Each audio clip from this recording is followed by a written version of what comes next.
Всем привет, ребяточки! Всем привет! С Кавказа! Это канал с входом Лизончик, Виталик. И сегодня мы с вами продолжаем путешествие по Кавказу, но уже на другом автомобиле. И это миниатюрный дом на колесах. Смотрите, какой малыш! Там будем спать, готовить в полевых условиях и наслаждаться красотой Кавказа. Всем приятного просмотра! Я в восторге, это очень круто, такие масштабы. Это красота, неземная красота.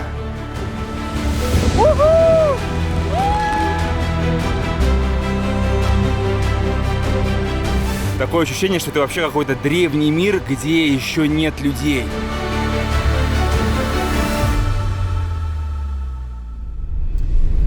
Итак, мы выехали из Архыза, который был в прошлом выпуске. Надеюсь, вы все его посмотрели. Там больше часа приключений по красивейшим местам.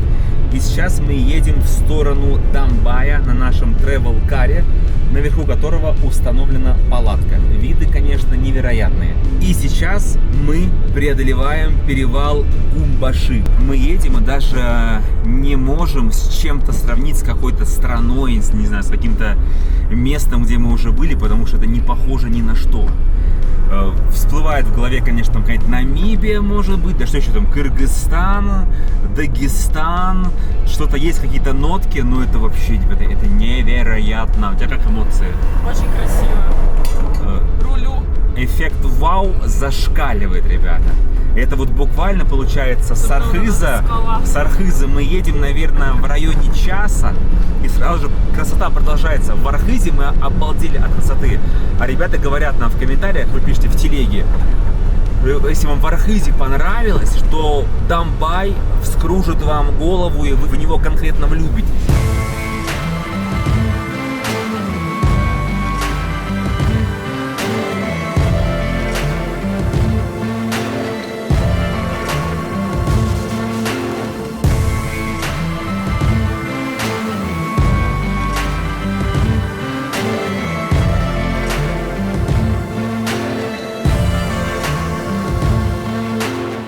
Едем по очень плохой дороге с ямами, камнями, и нам навстречу целое стадо черных барашков.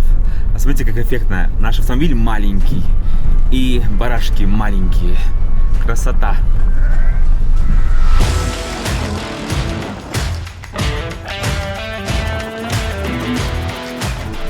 Мягко говоря, дорога стала еще хуже. Мы абсолютно одни. Если что-то случится, я не знаю, кто нас будет вытаскивать. Но у нас в целом есть палатка, да? У нас все есть. То есть даже если стемнеет, там, не знаю, мы проколем тьфу-тьфу колесо, мы просто палатку поставим, переночуем. Газ у нас есть, потому что выживем. Но это, ребят, полный экстрим, вам скажу. То есть вот Кавказ по беспределу. То есть никого, видите? Была, короче, асфальтная дорога, но там нужно было объезжать километров 120. И нам захотелось вот так вот 40 километров, но по лютому бездорожью. Лиза знает короткую дорогу, и мы по ней едем. Ну, интересно, конечно. Опыт необычный. Я представляю, что здесь происходит, когда льет дождь. Вот это все превращается в кашу-малашу, и ты можешь даже на газ не жать, просто скатываешься по этой каше. Ладно, я думаю, что мы нормально доедем, все будет хорошо. Я так чисто вам одним кадром показал, чтобы вы прочувствовали атмосферу этой дороги.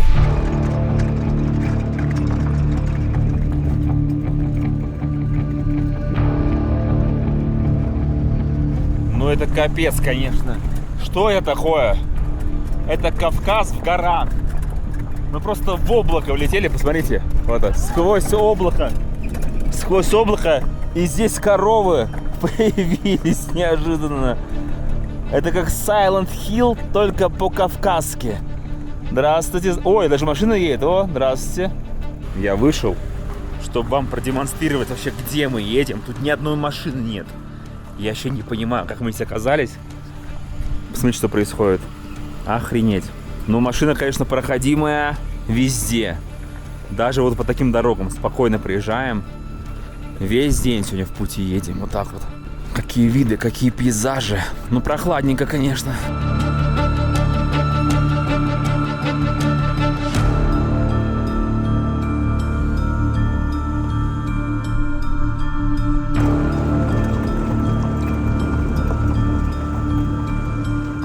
пожаловать на плато Бермамыт, ребята.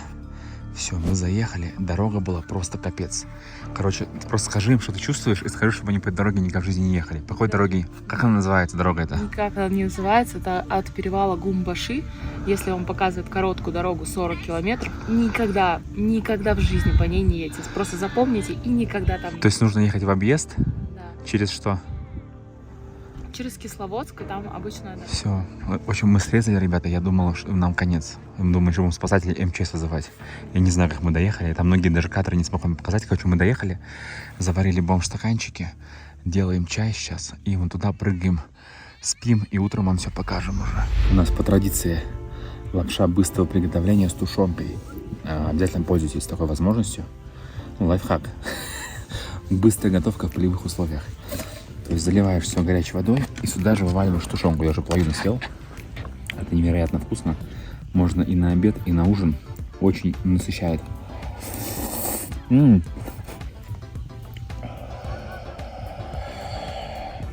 Чтобы вы понимали, как здесь прохладненько. Высота 2580 метров. О, палаточка, ну смотрите, как тепло, уютно. Лиза все подсвечивает. Так, я иду к тебе. И нам спокойной ночи.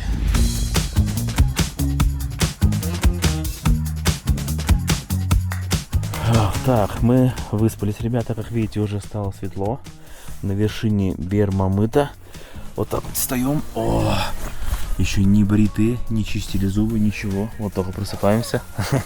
Пупсик не любит, когда с утра я снимаю. Палаточка очень удобно, очень комфортно. Что у нас здесь Извиняюсь. Извиняюсь, что на вас нажал. Вот там вчера мы ели. Остался столик.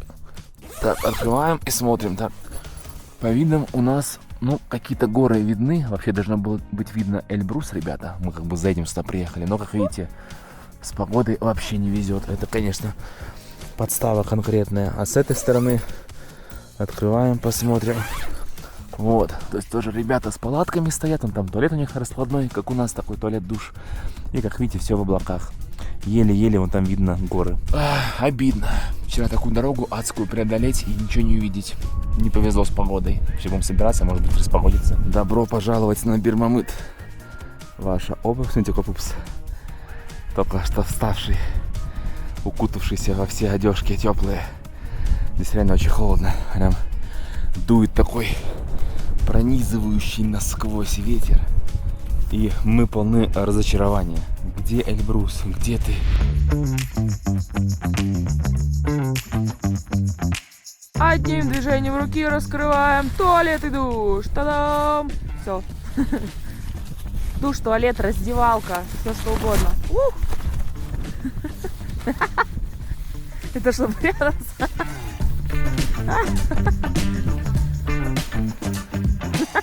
Отправляю человека. Это первый человек, который протестирует данный вид туалета. Все закрылось. Вы спросите, что сделать с тем, что там останется после туалета, когда мы палатку уберем. Сейчас позже, смотрите видео до конца. Ты выбежала счастливая?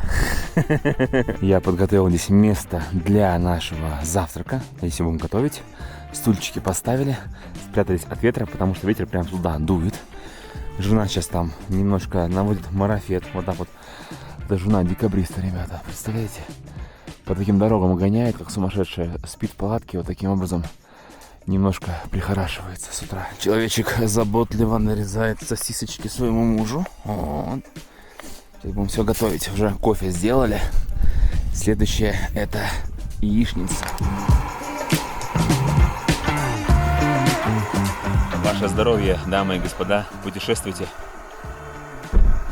Не только в 5 звезд. У вас на экранах невероятное чудо техники. Мини-терка. Посмотрите размер, то есть 3 пальчика Елизаветы.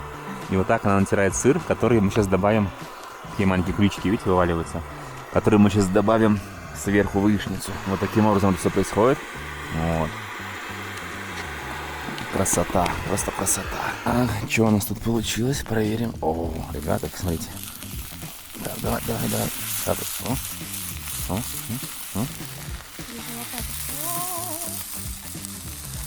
Сегодня не очень. Пригорело чуть, да? долго. Ну все, нормально, давай вот это выковыривай. Сегодня из-за того, что ветер, дольше готовилась и чуть пригорела. Вчера лучше было, прям идеально яичница. А у Лизы, как в лучших ресторанах, приготовление бекона. А дальше, как у меня, сверху яйца закидываем. Это Джана, я смотрю. Получилось. О, ой, как идеально. Приятного аппетиту. А тебе прям везет. Под яичницу солнце вышло, смотри. Чтоб ты насладилась, и она не успела остыть, пока ты ешь. Ну, вообще кайф. Я, конечно, расстроен с пацаном из-за того, что мы Эльбруса не видим. Но, с другой стороны, жить нужно сегодняшним днем. Вот как есть, так и есть. Нужно радоваться каждому дню. Просто кайф, природа. Ты жив-здоров, у тебя отличный автомобиль, у тебя все есть, чтобы комфортно путешествовать. Вчера, сейчас ночью не на той дороге, по которой мы ездили. Да, если бы мы там с тобой вчера встряли, это жопа была бы. Мы там ночевали дня 3. Мы вчера, кстати, когда ехали по дороге, в конце Лиза чуть не расплакалась. Она уже все, у нее уже голос дрожит. Она как. Мы доехали. Обучаю вас, ребята, как правильно сходить в туалет там, где, не стоит гадить, понимаете? Берете с собой лопату и берете с собой воду. Ставите такую кабинку, и там сейчас нужно будет выкопать ямку. Чем я, собственно, иду заниматься.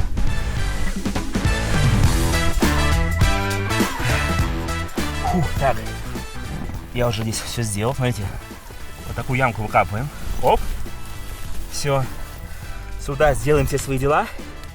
И сверху поставим на место, и никто даже не заметит, что здесь насрано. Вася, почему ты такую огромную яму себе роешь? А? Ты столько много хочешь? За 3 дня сразу? Я накопилась просто. Удачно мне сходить.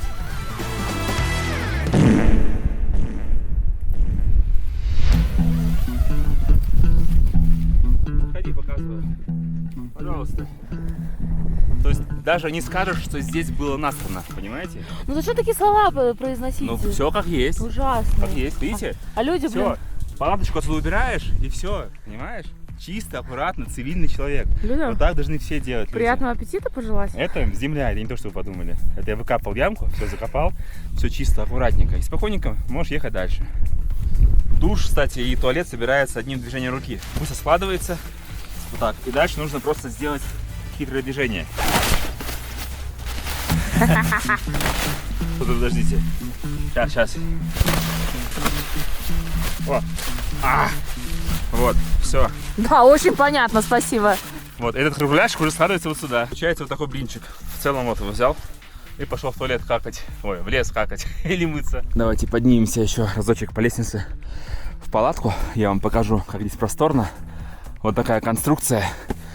2 подушки, кстати, это наши. У ребят свои есть, просто мы спим на своих подушках, потому что они нам очень нравятся. Они принимают форму головы, шеи. В комплекте идет вот такой вот большой матрас на всю палатку. Также простынь и большое одеяло для двоих. Чтобы вы понимали, это никуда не вытаскивается вниз. Складывается прямо с палаткой. Сейчас вам продемонстрирую. Сейчас здесь все разложу аккуратненько. Вот таким образом одеяльце складывается перед тем, как закрыть палатку. Вот, видите? И здесь также имеются, 4 окна получается. 1 окно, 2 окно. Везде есть москитная сетка. Здесь окно. Сверху специальные такие кармашки для разных вещей. То есть одежду можно закинуть там, да, трусы сюда запихали, чтобы утром одеть, если вы без трусов спите. Технику, телефоны, камеры. Вот сюда, вот здесь кармашки дополнительные. И еще вот с этой стороны. И теперь, когда я все так аккуратненько сложил, я отсюда выползаю. Закрываю москитную сетку. Вот, твердую ткань можно в целом не закрывать. Так, и слезаем. Лестница также складывается очень быстро. Оп, вот так вот. Оп, кнопочками, да? Сейчас нажимается. Все, и дальше просто вот так вот ее смотрите. Завязываем, да? И кладем в специальный чехольчик. Это ее самый минимальный размер. Все, и дальше ее просто убираем в чехольчик, да? И далее в автомобиль. Все. Пожалуйста. Если вы любите перелопатить все варианты, прежде чем выбрать подходящий отель, то нам вас жаль. Потому что в сервисе отели на сайте Т-банка более 2,5 миллионов вариантов по всему миру. Кажется, что можно утонуть в выборе, но все под контролем. Отели в Т-банке — это удобный сервис для выбора и бронирования жилья, где вы можете разгуляться, каким бы перфекционистом вы не были.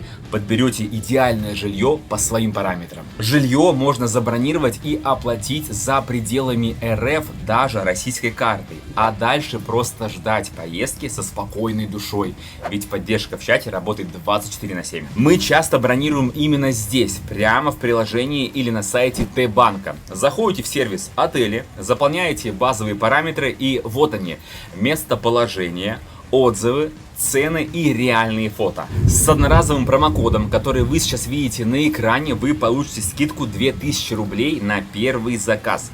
Но количество промокодов ограничено и действует только до 30 сентября. Поэтому не упустите выгоду и переходите по ссылке в описании, чтобы выбрать отель. Далее эти дуги, которые вот так вот очень легко вытаскиваются. Смотрите, это 5 секунд буквально. Здесь палатка для ленивых. Вообще, вот 5 секунд, все, вы уже на природе отдыхаете. Дуги кладутся в специальный чехольчик и убираются прямо сюда в палатку. Далее специальная резиночка, вот такая вот, мы ее сверху вот так накидываем, чтобы все это закрепилось. Видите, по кругу идет резиночка, вот она, чтобы здесь ничего не болталось. И теперь одним ловким движением, сейчас Лиза будет тянуть с этой стороны, я стой, складываем палатку. В целом можно даже одному человеку. Сначала одну сторону делаешь, потом другую. Так, Лизон, давай аккуратненько начинаем. Так, тянешь на себя, давай. Вот, опускаем ее. Тяни еще, да. Вот. Все, вот. Лиза сейчас просто первый раз складывала. Так-то я один это делал. Все, видите? То есть мы ее полностью опустили. Сейчас это нужно запихать туда вниз и закрепить на крючки. Вот так все просто делается. Чик-чик-чик-чик. Вот так вот. Оп-оп-оп. Пробежались быстренько. И теперь просто вот на эти специальные крючочки. Раз. Вот так вот. 2, 3, 4. Готово. Давайте заглянем в заднюю часть автомобиля и посмотрим, как здесь все устроено. Тут такой, знаете, а-ля комод. Комод. Открываем, бум. Здесь все для кемпинга. Здесь и полотенчики, газовая горелка, газ, стол, эти мусорные пакеты, душ. Короче, вот все, что нужно для комфортного проживания в доме на колесах, здесь имеется. Это еще не все. Открываем слева. Тут у нас домкрат. Здесь же есть гирлянды. Можно автомобиль украсить. Но мы что-то как-то до этого не добрались. В следующий раз. Так, здесь справа у нас те самые два стульчика, которые я вам уже показывал. Холодильник. Вот, открываем холодильничек. У нас здесь свои продукты. Все охлажденное, кайфовое. Вообще шикарно. Вот. Причем он работает не от аккумулятора автомобиля. Это очень важно. Здесь стоит дополнительное зарядное устройство. То есть оно заряжается во время движения автомобиля. Сейчас вам покажу. Вот, смотрите, вот здесь внизу. Вот там. О, видите, вот оно установлено. Сейчас, секунд, не до конца поднял. О, вот оно, видите, заряжено на 100%. То есть оно заряжается от аккумулятора, точнее, во время движения автомобиля. И когда мы автомобиль заглушили, вот сюда подключен холодильник. И он заряжается только отсюда. Он не берет питание от аккумулятора автомобиля. Это очень важно. То есть автомобиль не заглохнет, и вы сможете завестись всегда. Это еще не все. Двигаем холодильник. Дополнительный отсек. Здесь специальные коврики с подогревом. Если вдруг совсем холодно будет, можно их от USB в палатке включить, от пауэрбанка будет тепло. В общем, все необходимое для ремонта автомобиля здесь дополнительно имеется. Чуть не забыл, за сиденьем водителя канистра с водой технической, вот, дополнительно. А за моим сиденьем здесь туалет, который уже сложили вот в кругляшке этом, и лестница. Загружаемся потихоньку и параллельно показываем, что еще было в комплекте. Это вот такой вот рюкзачок. Огромный рюкзак для пикника. Здесь вся необходимая посуда. Чашки, бокалы, открывашки, разные вилки, кружки, ножи, ложки. Все имеется. Специальная подкладочка вот на траву можно сесть, чтобы было удобно посидеть. И большой отсек. Здесь уже сковородки, такие мощные тарелки. Есть, да. Гейзерная кофеварка, вот такие мисочки, тарелки, доска. В общем, все необходимое, даже больше. 2 спальника. Если уж совсем холодно будет, мы ни разу не пользовались. Закрываешься там, под одеяльце прям голый падаю, мне очень тепло. И те самые 2 подушки, про которые я вам говорил. Мы ими не пользуемся, потому что у нас свои. С трудом верится, но в такой маленький автомобиль, посмотрите, сколько всего мы уже закинули, сколько там внутри. И еще все вот это легко туда убирается. Ну, просто наши вещи Да. остались. А теперь я представил, что будет, если мы такую же платку поставим себе на автомобиль Хавейл наш. Представьте, сколько у нас места вообще. У нас реально этот просто дом на колесах 2Х, в отличие от этого будет. Ну вот, все забито, идеально влезло. И заметьте, вода-то откуда? Из Архиза, вода Архиз. А автомобиль заведен и демонстрирую. То есть помните, какой здесь у нас был лагерь, да? И вот все это в такой маленькой пусечной машинке, посмотрите. Все убрали за собой. Какашечки все засыпали. Прекрасно. Ты в этой машине просто, Лена, смотри, вот людям, мне кажется, даже смешно на это смотреть. Ты как там вообще помещаешься? Со стороны реально кажется, что как вы там помещаетесь. Люди даже в комментариях в телеге писали, вы, ребята, вы что, вы как там вдвоем? Ну вот так вот. Очень даже просторно там. Хоть Эльбрус мы отсюда и не увидели, а мы ехали именно за этим прекрасным видом, но все-таки мы на вершине плато Бир-Мамыт. И мы сейчас будем ехать на автомобиле, я все равно подниму дрон и как минимум передам вам атмосферу вокруг. А вы представите, что нет облаков и какая картина была бы во время солнышка. Ну и как вы понимаете, мы отъехали буквально 100 метров. И я уже вижу потрясающий вид. А это что значит? Сюда ни в коем случае нельзя ехать ночью, как мы. Просто нам не повезло, мы не по той дороге поехали. Если мы ехали днем, естественно, мы вон туда поехали бы. Видите, там вид гораздо круче. Естественно, там не видно будет, конечно, Эльбрус. Но смотрите, какие горы, сколько много автомобилей. Так что вот так. И по той дороге, по которой вчера мы ехали, ребята, никогда в жизни не едьте. Не нужно объезжать. Я не знаю, как мы вообще доехали сюда.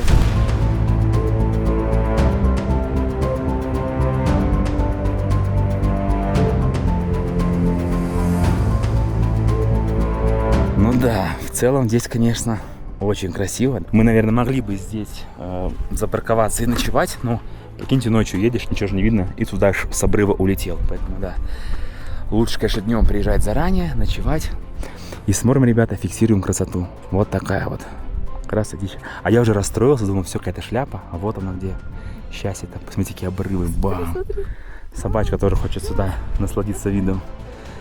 Слушай, как-то смотрится страшно. То есть вот наша машинка стоит, вот сюда куда встаешь, а если какой-то наш там обрыв случайно Да, происходит, здесь вообще есть один минус для исход ночевки земли. Именно в этом месте сюда приезжают джипы на экскурсии прям с самого утра.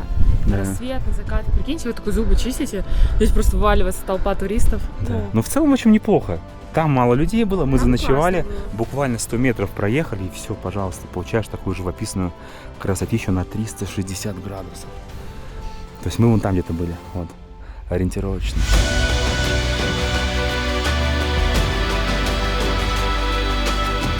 Запускаем наш дрон в воздух и в очередной раз находимся в состоянии полного восторга. Вот это виды, вот это панорама, вот это действительно на 360 градусов. Ребята, 100% одно из красивейших мест в нашей с вами необъятной России. Я в восторге, это очень круто. Такие масштабы, даже не знаю, с чем сравнить. А тут даже сравнивать не нужно. Такое есть только у нас в России. Вот так вот красиво скажу. И представляете, я это говорю, вы смотрите съемки с воздуха, а я в это время-то на дроне лечу. Представляете, какой талант, ребята. Такому таланту за такие съемки с воздуха и за такие слова сейчас прямо в прямом эфире нужно поставить жирный лайк и подписаться на канал своим ходом. А еще и телеграм-канал, ссылочка в описании, там все в реальном времени выходит, тоже подписывайтесь. Запрыгиваем и мчим дальше. То есть мы с тобой сейчас все, что я вот я снимал, людям озвучивал, это был большой Бир-Мамыт. Да. А еще есть малый Бир-Мамыт. Который выше находится, несмотря на то, что он малый. И мы сейчас хотим к нему подъехать, да? Попробуем. Ну давай. Вчера в ночи мы примерно вот по такой дороге, ребята, ехали. Просто посмотрите. И действительно, на удивление, как вообще мы доехали, я не понимаю. Это просто капец. Это наверху такая дорога, а там еще ведь камни, перевалы были в начале. Это просто жесть. Как выжили, непонятно. Вот это вообще лютые люди на велосипеде. Красава! Короче, я не знаю, где этот малый Бир-Мамыт, ребята. Это просто капец. Посмотрите, что у нас вокруг происходит. Вот такая вот дорога. И мы вчера доехали по той дороге, и оказалось, видимо, на той дороге и был малый Бермамыт, до которого хрен доберешься вообще. И сейчас мы по другой дороге возвращаемся, в сторону Пятигорска поедем, хотим все-таки уже свой автомобиль забирать, на нем дальше путешествовать. Но мы думаем, что асфальтная дорога будет, с другой стороны, нифига подобного. Это вот такая жесть. Поэтому, если вы что поедете на эти Бермамыты, хорошенько подумайте и подготовьтесь, ребята, нормально. А вообще берите у ребят вот эту машину в аренду. Точно не прогадаете. Мы на личном опыте показали, что на Бермамыт она доедет. Причем и с той стороны, и, видимо, с этой стороны. Мы, короче, едем обратно целый час. Извините, где выход из этого лабиринта? Поле, куча дорог. Мы отклонились от маршрута, вообще куда-то уехали. Вообще нам туда надо вдоль путей было ехать. Поверните направо. Направо поверните. Поверните, блин, направо. Поверните направо. Навигатор включили. Так, получается, что на Дамбай мы едем через это плато. Вот. И нам сейчас нужно поменять автомобиль, потому что этот автомобиль уже забронировали. Точнее, он был забронирован. Вот, мы сейчас заедем обратно в Пятигорск, его отдадим и уже поедем на своей тачке. Короче, как вы писали в комментариях в телеге, мы как в GTA, ребята, вот так вот тачки меняем. В гараж заехал, поменял, дальше поехал. А все началось с дома на колесах, с большого. Если бы он не сломался, все, конечно, по-другому бы было. Ну да. К сожалению. А может и к счастью. А может и к счастью.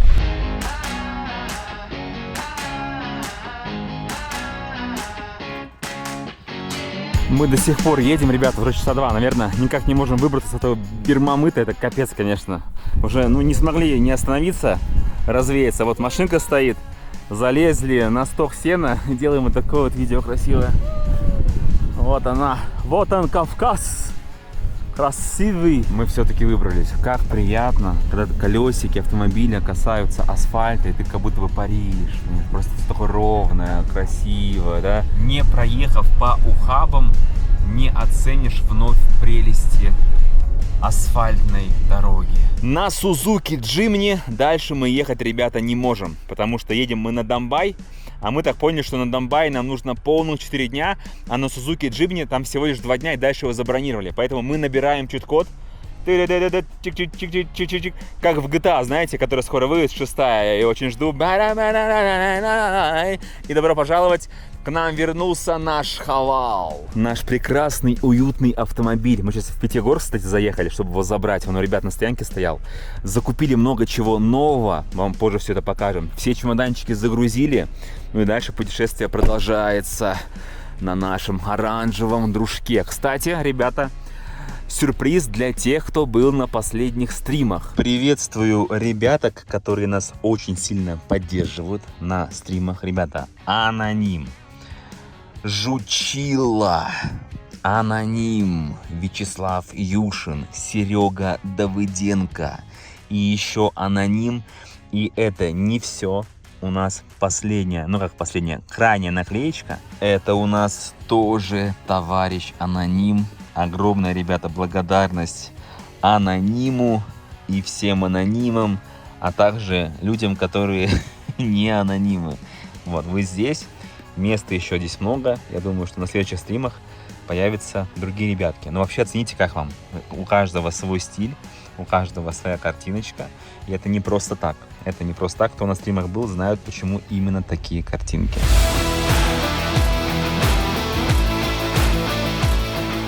В комментариях под прошлыми выпусками люди уже активировались, такие пишут: а где же ваш китайский автомобиль Хавал?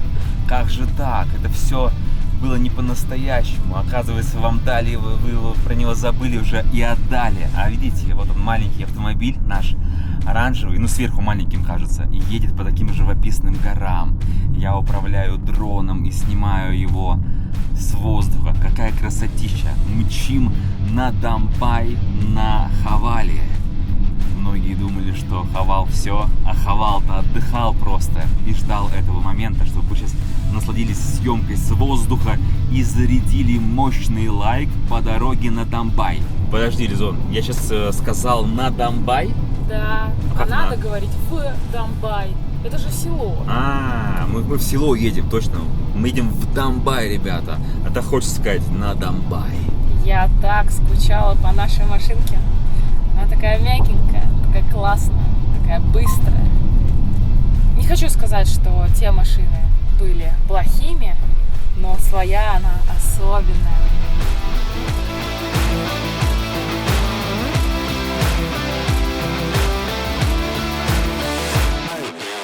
По дороге в Домбай мы остановились в месте, где находится сырная скала и сырная пещера. Идем. Так замечательно после автомобиля просто выползти и прогуляться по живописному лесу. Ну вот она, смотрите, действительно, это похоже на сыр. Сыр каменный. Слушайте, очень эффектно смотрится. Такая вот сырная история. Ребята спускаются вниз, а там еще есть вход. Они нам подсказали, чтобы легко было забраться без происшествий, ничего себе не сломать.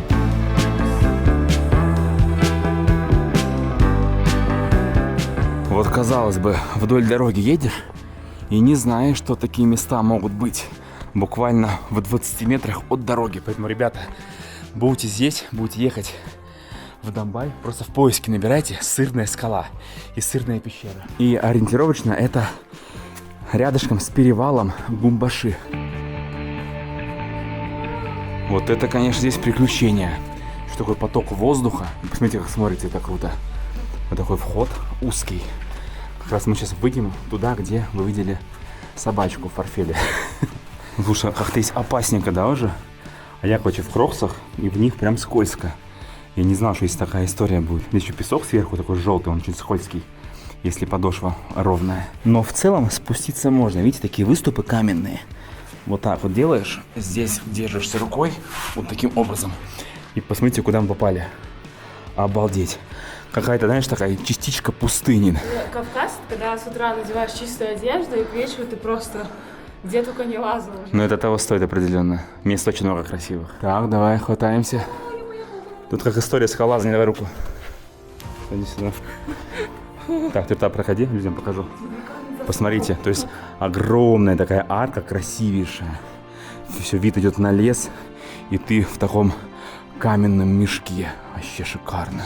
Это камень, как Кирак Болтон, Да, застрял. Смотри, его сбоку тут снимают.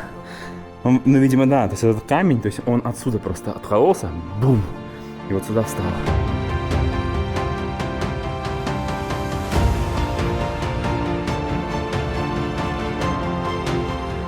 Определенно стоит сюда заскочить, ребята, хотя бы на полчасика.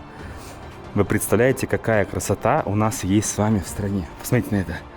Вот дорога, буквально 3 метра проходите и попадаете вот сюда, вот сюда, вот сюда, вот сюда. И мы с вами на вершине сырной скалы. Вообще, и здесь зелень. Место опасненькое, да, поэтому, ребята, вот такая обувь, видите, не ровная. Я просто не знал, что здесь настолько опасненько. Вот дорога рядом, короче, восторг. Нужно быть скалолазом, на самом деле, таким опытным, чтобы обратно вниз спуститься. Я одной рукой спустился, одной камера, другая свободная была. Сейчас буду Лизе помогать. Давай. Вот такие уступы везде, можно как бы опору нащупать и спокойненько, главное не спрыгнуть никуда.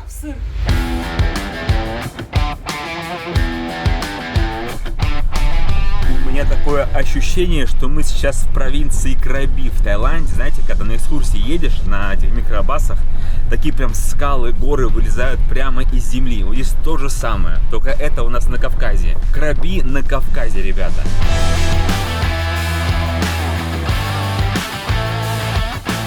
Тем временем мы тестируем наш Хавал на бездорожье, ребята. Ну да, такое, конечно, бездорожье полайтовее, чем было до этого. Но едем вот таким образом. Вот такая красивая гора. Еще действительно Таиланд на связи, но на кавказский лад. Блин, какая красота-то у нас, ребята, в стране. А вы там все по заграницам ездите. Ну, по заграницам тоже нужно ездить, но для разнообразия иногда стоит и вот по таким местам. Потому что это взрыв эмоций. Это очень красиво. Посмотрите, где вы что-то подобное видели. Забираемся на вершину горы, на которой будет стоять храм. Доехали. Вот так вот пролезаем. Парковка, встали. Идем на вершину. Шоанинский храм построен к концу 10-11 веков. Шоанинский храм входит в число самых древних на территории России памятников христианского культового зодчества. Поднимаемся по лестнице, смотрим по сторонам, и все-таки краби в голову приходит. Действительно, нечто похожее. Мы на месте. По кругу вам покажу, как все смотрится. Пожалуйста, внизу у нас населенный пункт. Такая деревенька в окружении живописных гор.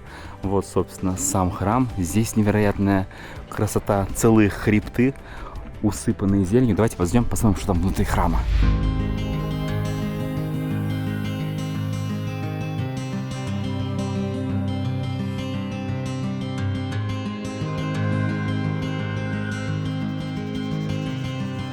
А далее можно прогуляться вот по такой тропинке, не менее живописной. Вот храм как на ладони. И там в конце установлен колокол. Звонить можно в него? А, здесь что-то написано, да? Просьба звонить в колокол очень тихо, однократно. Окей. Давайте сделаем вот так вот. Надеюсь, что тихо. Я нарушил все просьбы. Здесь нужно было до конца читать, только во время служения. Так, ну-ка, еще один нарушитель, смотрите. Нарушаем. А если зайти за колокол, тут можно посмотреть в бинокль при желании. Автоматический. А деньги сюда запить. Вот это уровень. Вот это современная история. То есть храм в 1000 лет назад построен, да? А уже все современные технологии его опоясывают. Ну вот, смотрите, как красотища. Вот вид, конечно, вообще, это что это такое, ребят? Это красота. Неземная красота. Сравнивать даже не с чем. Нигде такого не видел. Только с воздуха можно понять, прочувствовать и оценить масштабы происходящего вокруг нас. И почему именно в этом месте решили построить данный храм 1000 лет назад. Это же идеальное место для храма. Я последний раз нечто подобное видел, ребята, в том же Таиланде. Вот даже взять, к примеру, храм Тигра. Он чем-то схож. Но все равно здесь густота зелени и количество именно природы вокруг в сочетании со скалами гораздо масштабнее, чем в том же самом храме Тигра в Таиланде. Мне кажется, он несет какую-то ерунду. Храм похож на храмы в Армении, в Грузии, с красивыми горами вокруг. Ой, ну все, началось уже. Один думает одно, другой другое. Ребята, вы пока наслаждайтесь этими видами, напишите в комментариях, а на что вы считаете похож данный храм? На какое место примерно, в какой стране? Очень атмосферное место. И вот что мне нравится здесь, на Кавказе конкретно, в отличие даже от Сочи, там вот всех этих мест, очень мало людей, согласись? То есть ты гуляешь, вообще тебе никто не мешает, нет топ туристов. Но, возможно, скоро все это изменится, поэтому успевайте. Тачка, конечно, у нас гигантская. По сравнению с Джимни, вообще монстр. Но и, согласись, как просторно и свободно. Вот сидишь, между нами огромное расстояние. Здесь куча места. Ну, не такая проходимая. Ну, не такая проходимая. Потому что как корова, да, такая? Разжиревшая корова такая, да? Не, про машину говорю. В смысле? В смысле? Вообще про машину. Это вам. Проголодалась девочка. Хорошо, когда с утра встали, отварили сосисочки и яйца, быстренько перекусили и дальше в Домбай. Это вам на десерт. Ну, за Домбай.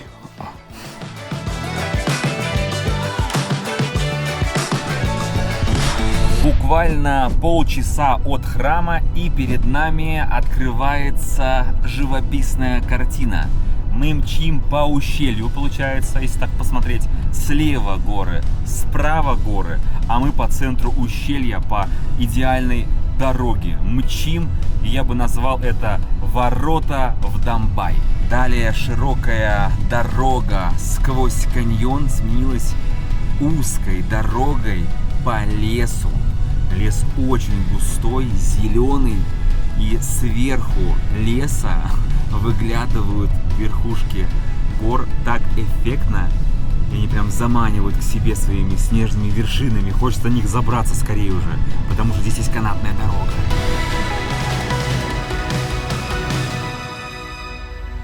Человечек взял отель, ребята, 10 тысяч рублей за ночь. Посмотрите на это лицо. Номер.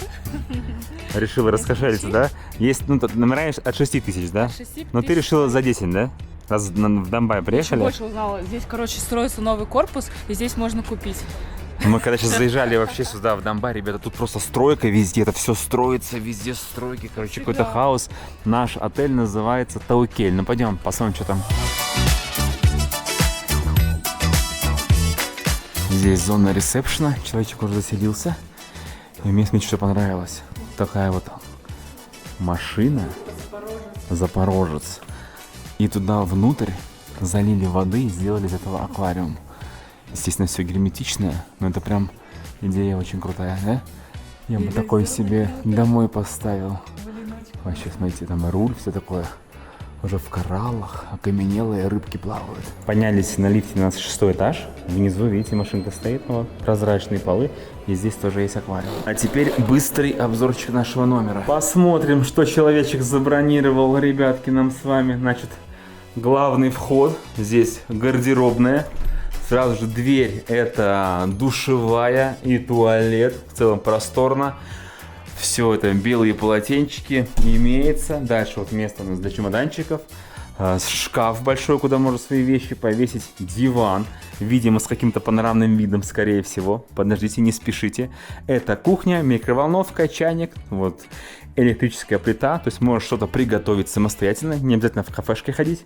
Большая кровать, как вы понимаете, это все, видите, одно целое. Вот здесь нет комнат, одно целое. Короче, это студия. Вот еще обеденный стол и по совместительству рабочий стол, а также есть балкон, на который рано утром выходишь, наливаешь себе кофеек, ну или чай и наслаждаешься вот таким потрясающим видом на заснеженные горы. И очень прохладно.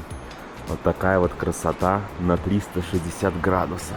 Обалденно. Донбай — это курортный поселок, окруженный горами. Как вы уже поняли, вот такие вот кафешечки, рестораны с видом прямо у реки. Расположились горы, горы, горы, горы, горы, верхушки, верхушки, верхушки, верхушки. Короче, вот такой вот курортный райончик. И мы тепло оделись. Посмотрите, как укутались. Как капуста. Как капуста. Теплые штанишки, кроссовочки. Все такое пуховое, меховое. Ну, не меховое, но пуховое. Искусственное. И хотим сейчас отправиться на канатки и еще выше, где просто такой дубачело будет. Сейчас представляете? То есть это сейчас лето, грубо говоря, да? Август.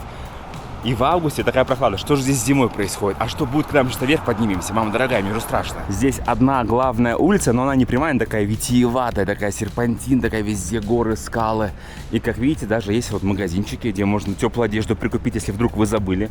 Вот такие вот теплые разные шапочки, кепочки, панамочки, очки, потому что солнце такое ядерное. Вот такие вот разные штучки есть. Ну и заметьте, здесь тоже вот везде стройка, все строится, думаю... У этого курорта, наверное, в будущем будет нечто похожее, как на Роза Хутор на Красной Поляне. Но вот эти трубы, конечно, это пипец. Вот такого здесь много всего. Не сказала бы, что шибко прям, знаете, все красиво, уютно. Очень много вот таких вот вещей, которые немножко как-то портят всю атмосферу. Вот этот, например, отель, смотрите. Он заброшенный, не знаю, с каких годов он не стоит. Со времен Советского Союза, что ли? Просто жесть, я бы снес его. Скорее всего, на эту землю кто-то уже глаз положил, 100%, да? Все строится, думаю, его скоро снесут. Вон он, смотрите, заходишь, просто такая вот, в таком месте шикарном, ну, курортном, вот такое здание, это капец, и занимает столько территории. Снести, построить 7 звезд отель. А так, конечно, в целом очень приятная атмосфера, и новые отельчики стоят, новые рестораны. И вот мы с вами уже подходим к началу канатной дороги. И заметьте, здесь тоже в очередях очень мало людей, потому что место не такое раскрученное, как в Сочи, так что имейте в виду, приезжайте. Быстренько встал, получил билетик и поехал. Пока Лиза покупает билеты, я не теряю времени зря и показываю вам красоту. Это прямо здесь. Прямо здесь. Из отельчика своего вышли и, пожалуйста, какая красотища. Горная река живописная. Видно отели разного типа. И супер крутые, и старенькие. Ну, вот такая вот обстановочка. Вообще круто прогуляться. Свежий воздух, насладиться природой. Это тоже какой-то отель зашарпанный. Но, возможно, скоро его покрасивше сделают. Но если сравнивать, опять же, с Архызом, с Сочи, здесь этого места есть куда стремиться, есть куда развиваться. Но общая атмосфера потрясающая. Природа делает свое дело. Заплатили мы 2300 за 3 канатки. Там можно одну взять канатку, дешевле будет. Вот вся схема здесь в холле этих канаток. Ну и, собственно, вот загружаемся. Донбай 1590 метров. как хорошо-то. Кабинка, и ты в ней абсолютно один. Шикарная погода, просматриваемость гор 100%, и мы движемся наверх.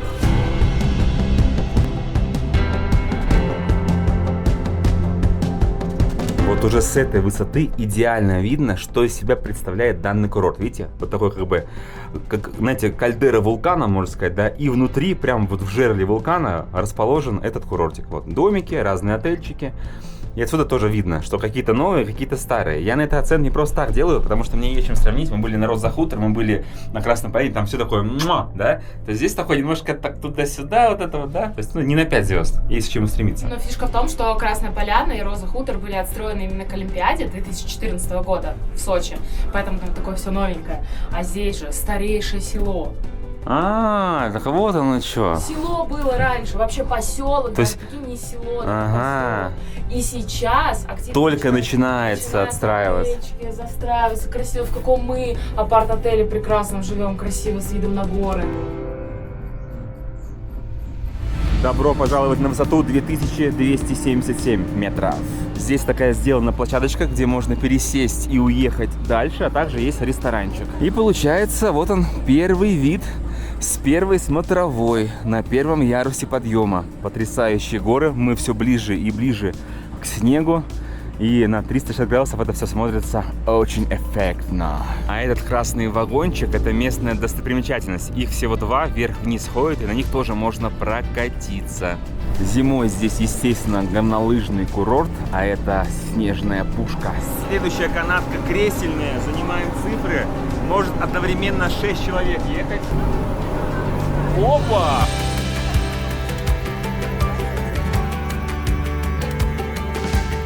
Но здесь, конечно, поприятнее ехать, когда в кабинке там стекло, все исцарапано, а так вот сидишь, красивый вид, свежий воздух обдувает, да, панорама, все горы видны.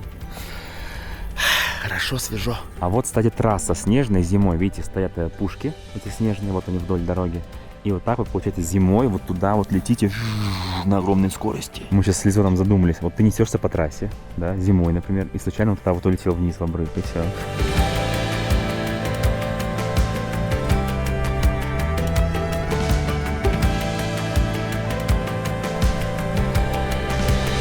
Добро пожаловать на высоту 3008 метров. Здесь значительно прохладнее, но терпимо. Также красивый вид на горы. И заметьте, очень много теплых вещей продается. Здравствуйте. Здесь вон и шапочки, и алкоголь, и чай, глинтвейн. Вот здесь напоят, накормят. И даже еще и оденут в теплые вещи. Так, что есть из развлечений? Пожалуйста, вот такое вот сердце. Можно сфотографироваться с видом на горы. Здесь просто сфотографироваться с видом на горы.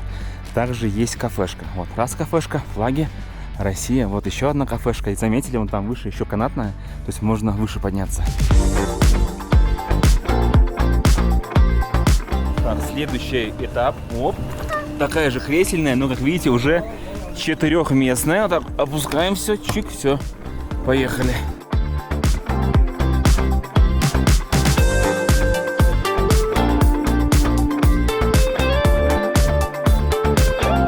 «3146 метров». Все, самая вершина. Здесь уже получается такой пятачок поменьше. Тоже что-то продается, но не в таком масштабе, как там ниже. И, пожалуйста, видно ярус, где мы с вами только что были. Вон он, сердечко такое, видите? Кто-то выкопал или оно так образовалось самостоятельно. Ну и, собственно, вот можно еще чуть выше подняться и насладиться видом. Здесь даже бинокль еще установлен. Ну, собственно, вот так садишься. Мы с собой термос взяли. Вот так вот присаживаешься, достаешь горячий чай и наслаждаешься вот такой вот панорамой шикарной. А это, оказывается, еще не самая вершина, на самом деле. Можно так подспуститься вниз, потрогать снег, и вон туда люди пешком ходят. Это еще выше, чем здесь. И мы, естественно, туда сейчас идем. Гора, кстати, называется Муса-Ачитара. А вот эта пиковая точка, где самый-самый верх, это будет Муса-Ачитара Кругозор. И если вы видите на карту, что написано Кругозор, значит там вид на 360 градусов. Проходим через такую своеобразную долину пирамид, которые, кстати, построили люди. Вот. Из камней все выкладывают, здесь их очень-очень много. Но скажу я вам, ребята, людей здесь уже достаточно много, да? То есть, если посмотрите, место становится популярным. Прям все склоны заняты. Вон там вся снежная поляна занята, вся верхушка занята. Это место для тех, кто каким-то образом пропустил зиму. Мы зиму пропустили, мы не были дома. Это место для нас. Здесь еще сохранился снег, и здесь достаточно скользко. О да, ребята, снежок. Смотрите, какой. Красота. Вообще. Немножко зимы к нам в лето и вам в экраны. А давай кинем, смотри. Вспомним детство. Немножко охладились в снегу, теперь поднимаемся на самый верх. И, кстати, прям чувствуется, как здесь небольшое кислородное голодание. Такое есть чувство. Но все поднимаются, и мы тоже поднимемся.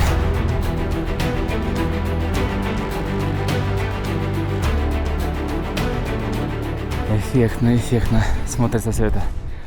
Мы сами такие белоснежные, как снежные люди.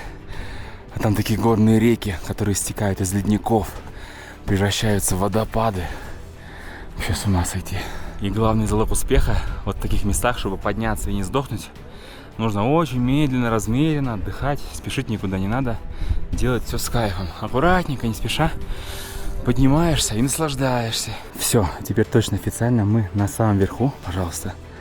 Есть даже место, где посидеть, отдохнуть. Там красота, река, даже озеро бирюзовое, остатки снега. И вот здесь на вершине люди, которые дошли, отдыхают. Кто-то, как видите, даже со стульчиками приходит и кайфует здесь. Вообще красота, да? Тут много локаций для фотографий, на самом деле. Главное быть осторожным. Если он туда не садится куда-нибудь, да? Что можно сорваться и улететь в пропасть. Мы туда можем дальше пройти. И как Лиза сказала, действительно на 360 градусов вот так вот все просматривается.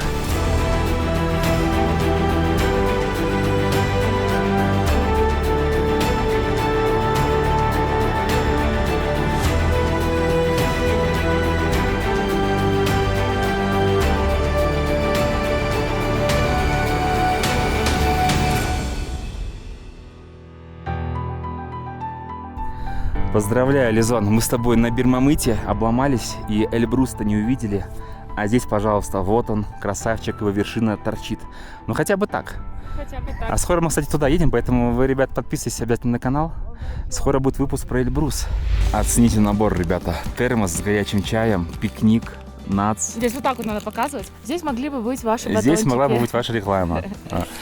Вся информация в описании, кто хочет купить рекламу. Короче, кайфуем, сейчас чайку сделаю. Так вот, классно. Тепленько, да? Времена сложные, зарабатываем как можем. О, пошел кипяточек с дымком.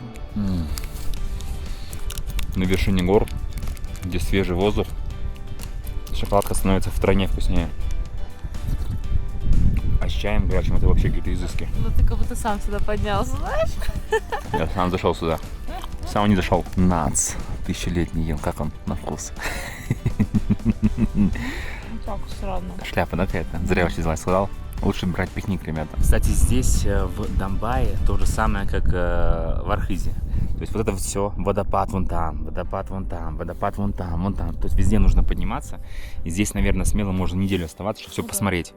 Мы здесь на 4 дня, надеюсь, успеем. Спускаемся вниз. И что хотим вам сказать. Вначале было сказано, что якобы много трасс, можно запутаться. На самом деле, да, много канатных дорог, вон там еще выше, правее, но они не работают, закрыты. И в итоге ты просто с одной пересаживаешься на другую и ни о чем не думаешь, просто наслаждаешься видами. Кстати, вон там находится та самая знаменитая тарелка. Это тарелка-отель. Отсюда она смотрится очень маленькая.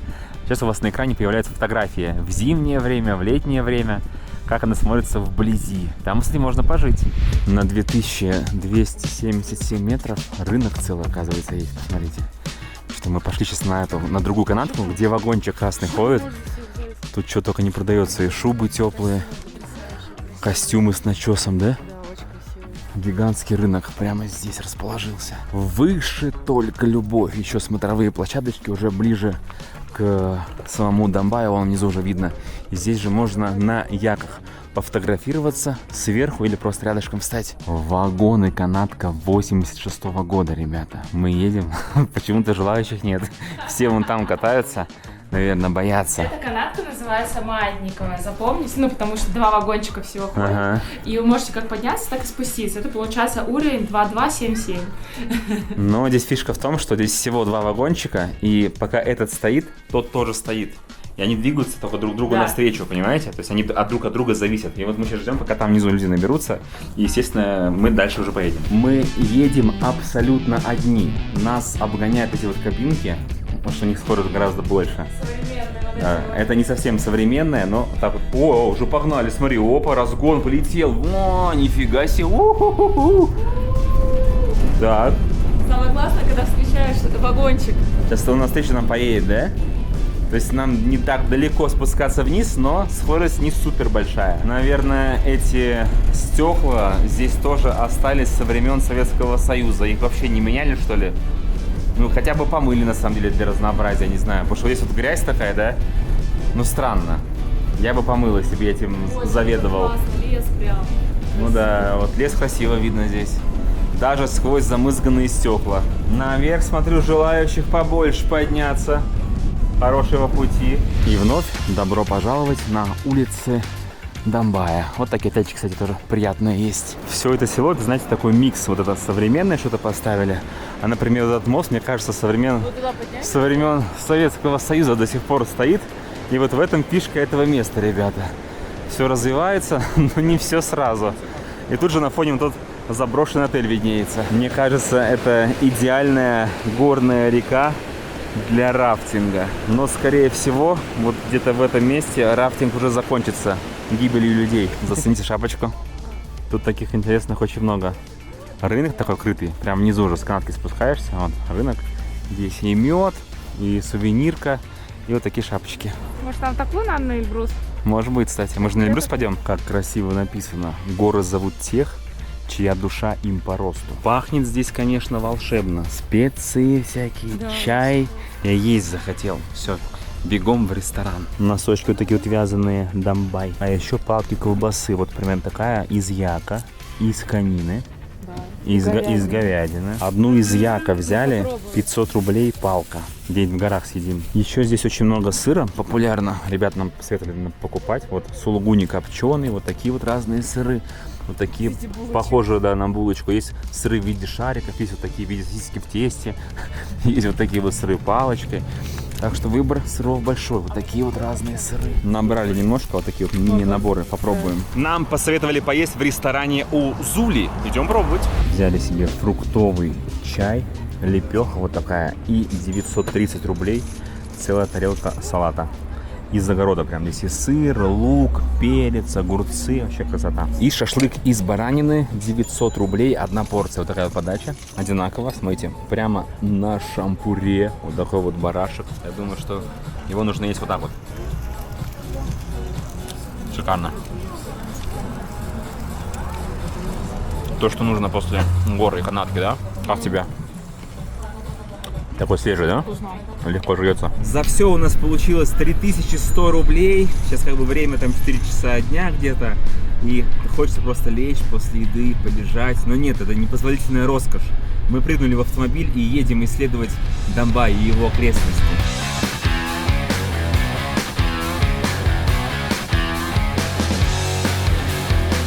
Буквально мгновение, и мы на озере Туманлы-Кёль. Самое ленивое озеро в Домбае. Почему? Потому что идти никуда не надо. 2 шага с парковки. Вот автомобиль, ребята. Вот озеро. Единственное, здесь запрещено купаться, но виды очень красивые. Небольшое озерцо, не так много людей и потрясающие пики заснеженных гор. Но мальчик купается, он по барабану. Судя по всему, не только мальчику пофиг, ребята. Все люди здесь, кто хочет купаться, никого таблички не останавливают. Это тот самый случай, когда Торрес дель Пайне, когда мы с вами были в Чили и в Аргентине, он просто нервно курит в сторонке. Мы чуть дальше отъехали по дороге, живописной такой, извилистой, и посмотрите, какая красота дальше открывается. каждые 100 метров все круче и круче, все круче и круче. Я уже думаю, все, наверное, больше меня никто ничем не удивит. А удивляют, природа удивляет, ребята. Природа Домбая, она потрясающая. Всем сюда приехать обязательно. Если не в этом году, так в следующем. А если проехать еще чуть дальше, метров 500, то здесь уже граница с Абхазией. Прикиньте, нормально себе место не отжали. Пограничники сидят, каждый день кайфуют, наслаждаются горами и водопадами. Но дальше, как я понял, уже нельзя. Или как-то, может быть, пропуск можно сделать и поехать в Абхазию. Прикольно.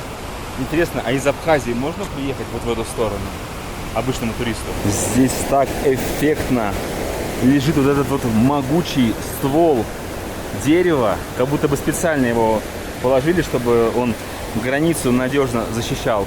Ну и дальше уже идти нельзя. Здесь такой живописнейший лес с рекой, с горной. Вообще так это сказочно смотрится. Но написано, что проход дальше запрещен. По идее, там дальше место находится, вот за границей, которое называется Северный приют. Мы-то к нему как бы ехали, а, как поняли, проехать нельзя. Видимо, раньше можно было.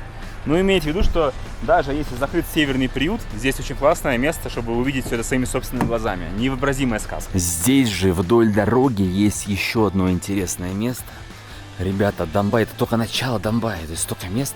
Буквально вот 100 метров здесь, 100 метров здесь, 100 метров здесь. Единственное, здесь написано проход, проезд запрещен. А так нормально, идем. Все ходят, и мы пойдем. Причем ребята сказали, я спрашиваю, там вообще красиво? Не красиво, не то слово. Это место называется Косыгинская поляна. Мы вот только выходим сквозь лес. Я так понимаю, что, скорее всего, вот это уже она. И такое удачное время, так нежно, этот оранжево-желто-зеленые окраски окутывают зелень. Прямо с полянки этой можно подойти к горной реке, где чистейшая вода. Ребята, здесь же граница рядом. Вы посмотрите на эту сказку. Можно сказать, что нетронутая природа. Вообще. Вот это да. Вот это у меня восторг. Чего мы раньше не путешествовали по таким местам. Тем более, которые находятся в нашей родной стране. Не понял, тут замуха проползла по вам. Иди отсюда. Чучело, блин. Летающая. Вот она красота, смотрите, а. Бушующая река. Идеально, наверное, для рафтинга. Но это будет экстремальный рафтинг.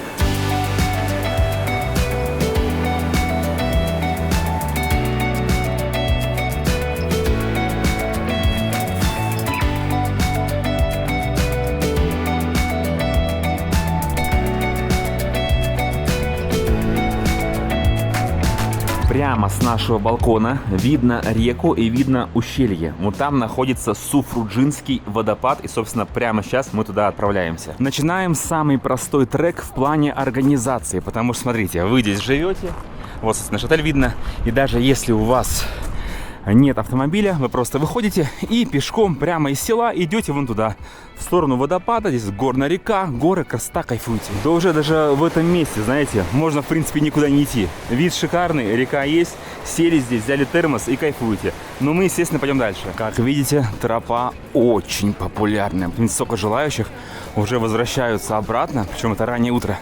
А мы идем назад. На самом деле это у них какое-то событие было. Видимо, в школе. Зона заповедная, поэтому вход платный. Здесь вот 200 рублей человек, и также можно арендовать палки походные. А так как это погранзона, ребята, не забывайте паспорта. Еще нужно будет бумагу заполнить перед тем, как дальше пойти. Такой пропуск оформляется сразу на все маршруты. То есть вы здесь прописываете дату, куда вы уезжаете. Очень удобно. И каждый раз, когда вы заходите в Тибердинский национальный парк, платится 200 рублей с человека экологический сбор. Делаем буквально 3 шага от КПП и уже обалдеваем от красоты местных гор и рек. Смотрите, как камни аккуратненько сложены. И уже водопады маленькие начались. Так, здесь уютненько. Вот еще один маленький водопадик. Проходим по мостику. Горная река. И видите, до сих пор лежит снег на склонах. И как я понимаю, мы только стартанули, а уже начинаются подъемы вверх. И вот так в одну сторону идти около 6 километров. Надеюсь, мы справимся. Сход с тропы запрещен, а то медведи сидят.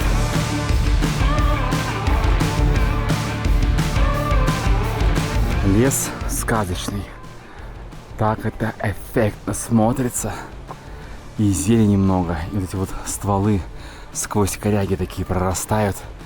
сказочная картина. Нужно какое-то сравнение, все-таки, поскольку граница с Абхазией, реально природа похожа на Абхазию. Мягко говоря, трек, ребята, непростой. Я думал, мы будем идти вдоль ущелья, нифига подобного. Сразу подъем вверх, и ты хреначишь просто, залетая на горы. Внимание, до въезда прохода в пограничную зону 100 метров. А я думаю, что-то прям Абхазией запахло. Первая остановка по маршруту — чертова мельница, где-то здесь. Определенно один из самых живописных трекингов. Чертова мельница где-то там внизу. То есть только поднялись, набрали высоту, опять спускаться, потом снова подниматься, дальше маршрут продолжать. Но я не вспомню, чтобы где-то были такие живописные трекинги, как на Кавказе. Прям пока номер один это здесь. Вот она, чертова мельница. Почему чертова мельница? Потому что вода с бешеным потоком летит вниз и все здесь перемалывает. Виды невероятные. Просто... Так, Лизон, ты что вытворяешь-то? С ума сошла? Тут нужно быть очень осторожным. Это российские Перкестолен. Ё-моё! Есть, конечно, вообще. Я бы не хотел туда упасть. Есть еще такое место экстремальное, куда можно подойти, но нужно, ребята, не повторяйте, короче. То есть очень осторожно, держишься за березу. И вот тут реально чертова мельница, видите, чуть вам покажу.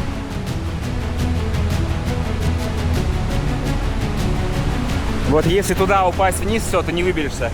Это просто какой-то лютый кратер, и там природная стиральная машинка.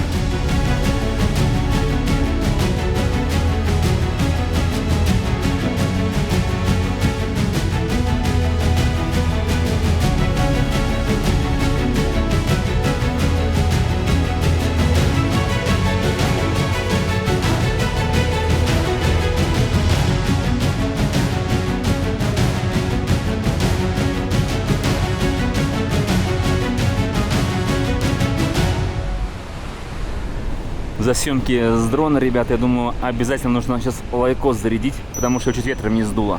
А вообще, смотрю на это, и знаете, вот эта Патагония, вся вот эта вот история Чили, шляпа полная. Вот где красота. И это не просто так говорю. Мы были в Патагонии, мы ходили по тем горам.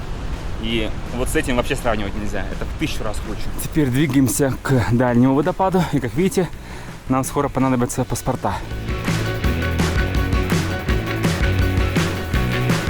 Далее дорога проходит по склону горы. Тоже постоянно поднимаемся вверх. Здесь горная река, водопад, который я вам только что показывал. И на дроне, где летали. И вот так вот идем дальше. Ну, средняя сложность, я бы сказал. Не супер сложно. Смотрите, до чертовой мельницы даже с детьми доходят. Обязательно идите. Ну, а вот здесь уже такой high level. Сейчас до конца дойдем, еще идти, я думаю, часик. И в конце скажем, каково оно, сложно или нормально. Вот это поворот, смотрите, здесь 2 лестницы. Одна вон там. Опа, и бежим наверх. Там экстримчик. Как теперь вы оцениваете сложность? Это... Нет, до чертовой мельницы можно с детьми дойти.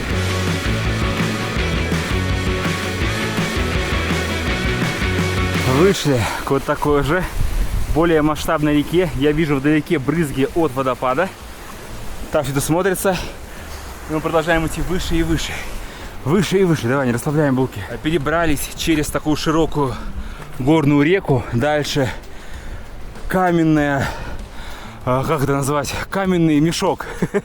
Перебираемся через каменный мешок. Я уже вижу большой горный водопад. Вон там идет в сторону ледника. О, это красивая тропинка такая, смотрите, густая, высокая, с наш рост. И здесь разноцветные цветы, трава.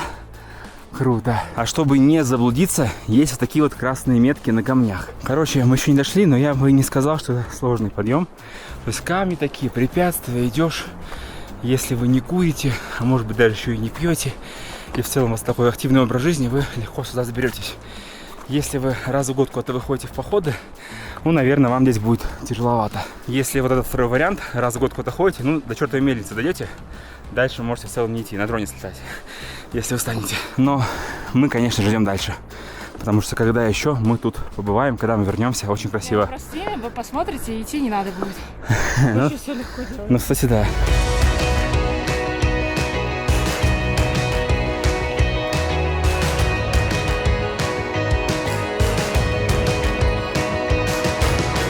Здесь еще, знаете, не хватает только под ноги смотреть и по бокам. То есть нужно смотреть постоянно еще наверх, потому что иначе можно все эти горы пропустить. Реально кавказские джунгли.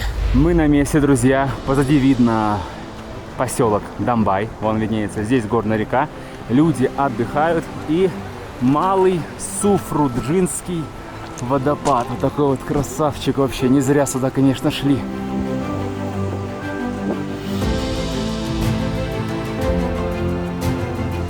Птичка в воздухе. И мы с вами наблюдаем Суфруджинские водопады. Маленький водопад, у которого остановились и у которого запустили дрон. Я летаю, вы слышите, как я запыхался. Но это не мешает нам с вами наслаждаться красотой. Немного отлетаем подальше и видим большой Суфруджинский водопад. От него даже брызги летят на сотни метров. Еще поднимаемся выше и видим, откуда эти водопады берут свои истоки. Где-то там наверху, на вершинах гор. А если повернуть дрон налево, то еще и увидим с вами огромный ледник в таком красивейшем масштабном месте. Вообще, конечно, масштабы этой природы взрывают мой мозг в положительном ключе, естественно. И вот мы с вами сейчас, раз водопадик маленький, вот он, Суфруджинский маленький водопад, и мы идем дальше, хотим дойти до водопада, который то, что видели на дроне, самостоятельно еще увидеть его своими собственными глазами. Но сначала нужно подойти вот к этой стене водопада. Это малый Суфруджинский у нас еще. И можно прям вот так вот, смотрите, прикоснуться рукой к стене водяной. О, да! О, холодный какой!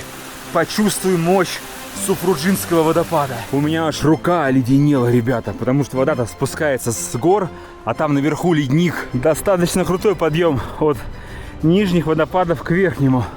Но я уже вижу брызги от него мощные. Там, наверное, будет очень холодно. Такая густущая здесь зелень. Тропа буквально прорублена сквозь зеленый цвет. Потому что видим водопад, очень много воды. И все цветет и пахнет. Вот такая вот мощь уже образуется перед нами. Это нижняя часть водопада, но он вот там, за скалой. Меня отправили одну к водопаду, потому что кое-кто не хочет мокнуть.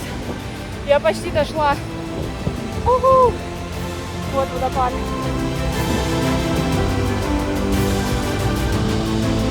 Уху! Смотрите, как свежо! И камера мокрая. И я тоже, кстати, уже мокрая. Но это стоило того. Обязательно берите, короче, дождевики и вперед наверх. Самый волшебный момент в этих во всех походах — это вот у нас термос, горячий чай в очередной раз. Здесь Смотри, сникерсы. какую штучку мы теперь с собой собираем. Такая Штучка для еды. Сухарики, 2 сникерса Да. и вот прянички к чаю. Все. Ну-ка, дай-ка попробовать. Чаечек горячий. Да, это определенно стоит того. Забавно то, что сюда в целом-то идти, ну, не быстро, а как будто бы рукой подать. Видите, вот даже наш отель видно.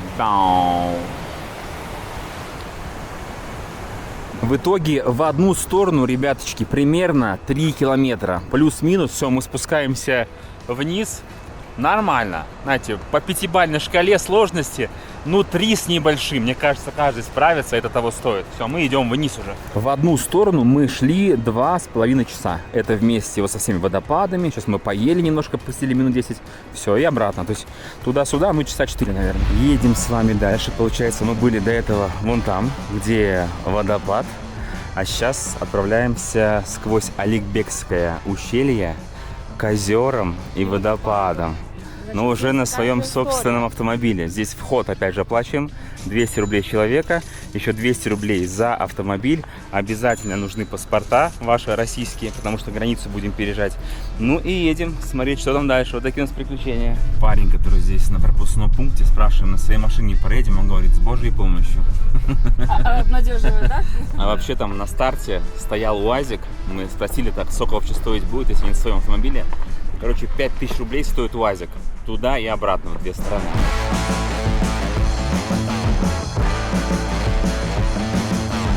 Доехали до базы Алибек. 5 километров, ребята, на автомобиле. Можно, многие пешком доходят, кто-то на УАЗиках приезжает. Вот, база Алибек. И отсюда уже начинается тропа. Красивенные горы. Как и вчера было, так и сегодня. Продолжаются маршруты. И ходить здесь можно бесконечно. Мне кажется, неделя для Домбая — это даже мало. Прошли указатели пограничной зоны. Будет через 500 метров.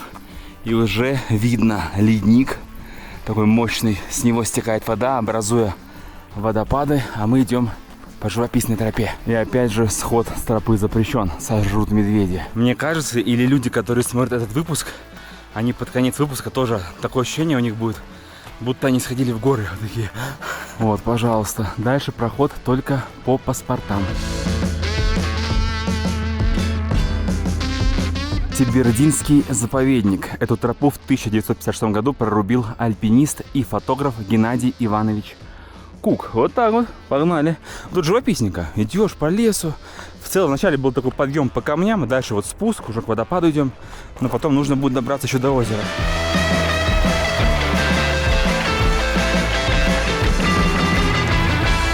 Добро пожаловать на Аликбекский водопад.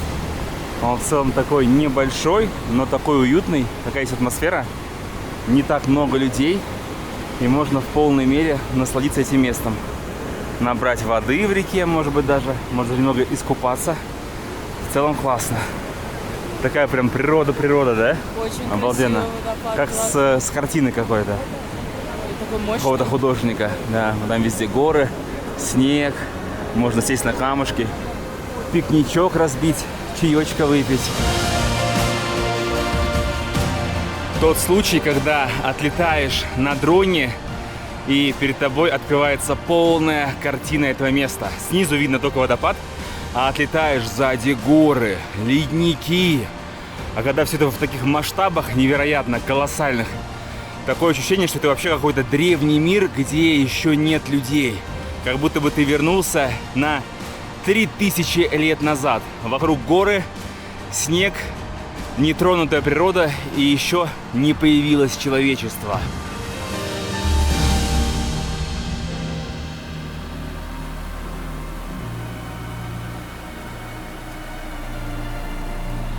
Пока это самый легкий маршрут из всех маршрутов, которые у нас были и в Архызе, и в Домбае.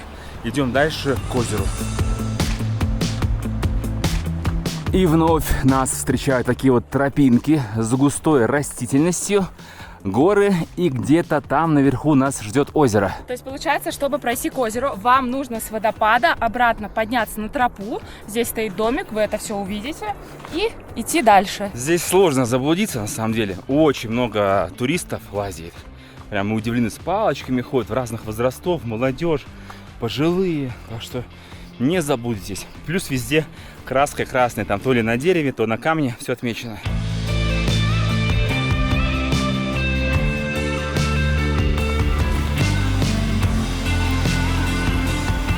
Кстати, здесь вот на Домбае реки чистые, прям кристально такие прозрачные, в отличие от Архыза.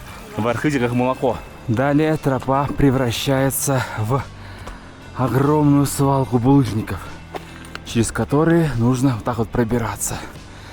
Вроде бы как-то тяжеловато иногда, но все эти вот горы, вся эта красота, они всю эту усталость убирают. По пути даже такая смотровая есть, причем природная, не рукотворная. Вон там виднеется водопад, вон там внизу, где-то мы с вами уже были. И здесь смотровая с шикарнейшим видом на ледник. Такой красавец белоснежный. Уже вплоть до того дошло, что вот так вот здесь уже забираешься по камням еще выше. А мы на верном пути. Турье озеро, кстати, называется. Турье, потому что туда стали туристов возить. Вот это Турье озеро. По крайней мере, так написано в интернете. Возможно, это какая-то чушь с названием. Почему оно так называется?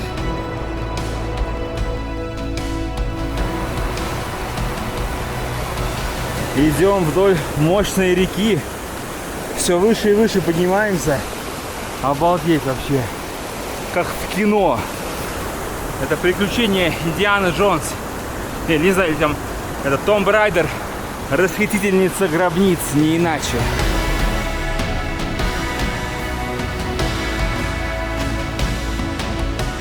Под конец осталось 100 метров. И это все превратилось в какой-то дикий, лютый трешняк, ребята. Просто мы вот так вот забираемся. Жесть. Ну сюда да, сюда не все дойдут. Это такой, знаете, путь очищения. О, как красота, смотрите. Еще огонь. Но это еще не все. Буквально такие виды каждые 5 метров. Везде камеру поворачивай, наслаждайся. Я вижу озеро, ребята. Вот оно виднеется, переливается такими бирюзовыми оттенками. Походу мы не зря шли. Вот это да. Вот это красотища. Такая бирюзовая водичка. Получается, там с ледника стекает горная река. И солнце прям в камеру бьет. Наверное, нужно на ту сторону пойти и оттуда озеро снять.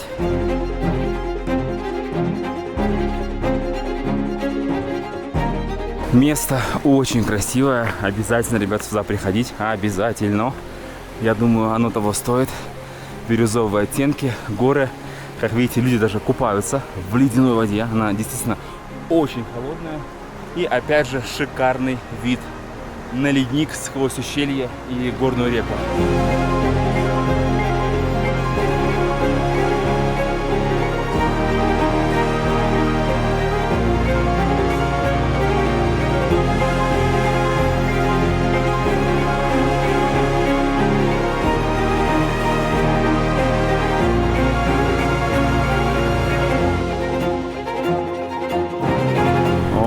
Все, теперь можно сесть и расслабиться. Миссия выполнена, на дроне налетались. Нашли вот такой плоский камень. Сзади камень еще больше. Наливаем горячего чая из термоса. У нас тут шоколадки разные взяты. И как мне нравится эта картина, ребята. Блин, вообще просто офигенно. Здесь тень. Здесь такие зелено-оранжево-желтые оттенки. Сзади вообще белые, коричневые, серые. Здесь бирюзовое озеро. Взрывает голову от восторга. Просто нет слов у меня. Какая здесь красота. Ну что, хайф? Горячий чаек, да? Я всю дорогу нес на своей спине. Дрон нес, чай нес, воду нес, шоколадки, представляешь? Моя еда, она мне принадлежит и таким же, как и я. Моя еда, здесь аппетитные правила. Красота. Просто красота. Обратно идти 3 километра. Мы съели шоколадки, пряник, выпили весь чай. Куда не пойдем. Ох, хоть спина немножко отдохнет, потому что поясница гудит. Просто полежать немножко, минут 10. И пойдем обратно.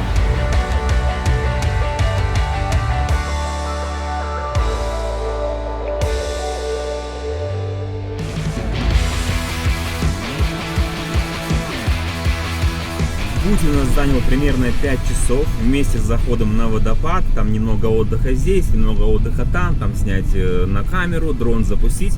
Короче, вот такое время. У вас, может быть, оно будет другое.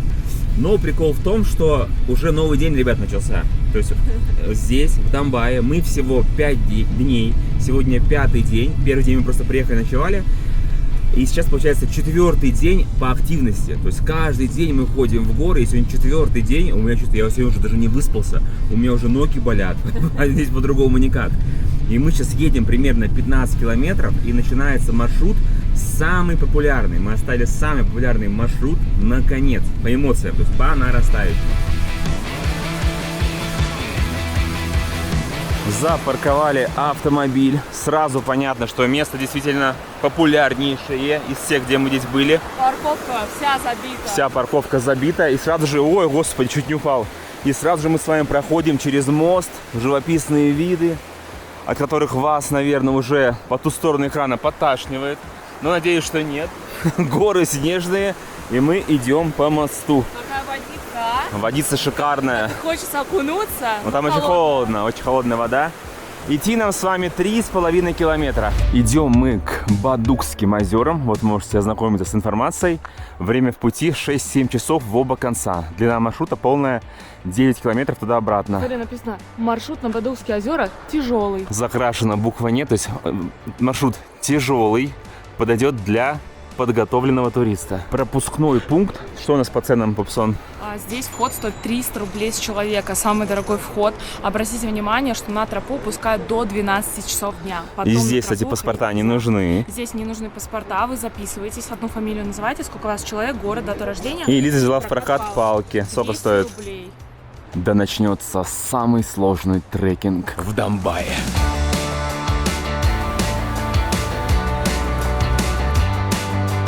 Дал человеку вкусить все прелести похода. Смотрите, раз у нее палки, думаю, да, я ей дам. Она сама просила, говорит, хочешь рюкзак понесу? Я ей дал, она чуть не охренела сейчас. Я говорю, прикинь, вот так вот каждый день я это таскаю туда-обратно.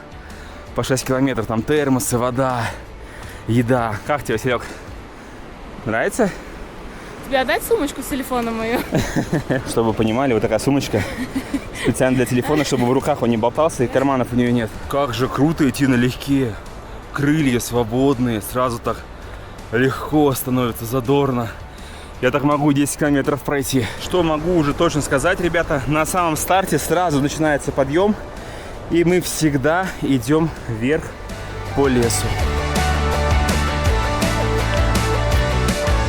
Наверное, когда вот в сказках говорится «дремучий лес», примерно вот так я себе в детстве это представлял. А вот и первый вид на водопад. Потому что вот там он, видно каскад. Вот здесь он, конечно, небольшой, но красивый, живописное место для отдыха. И дальше идем. Проходим через мост. А здесь, кстати, есть легенда. О, этого места можете на стоп нажать, прочитать. Какова красота!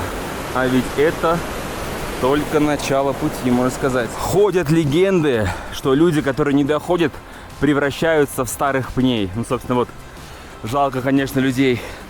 Тут вообще свалка из дедов и бабушек. Поэтому, ребята, берите силу воли в кулак, иначе вот такими станете. Короче, подъемчик сложный, ребята. Действительно, сложнее, чем все, что было до этого.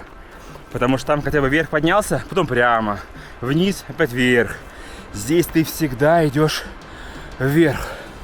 Постоянно херачишь через корни и камни. Кстати, вот легендарный пень. Это самый первый человек, который шел и не дошел. И вот он до сих пор здесь. Ему кладут цветы, делают подношения. Поэтому, ребята, не будьте пнями. Ёшкин, матрешкин. Ребята, ну, короче, 45 градусов точно есть.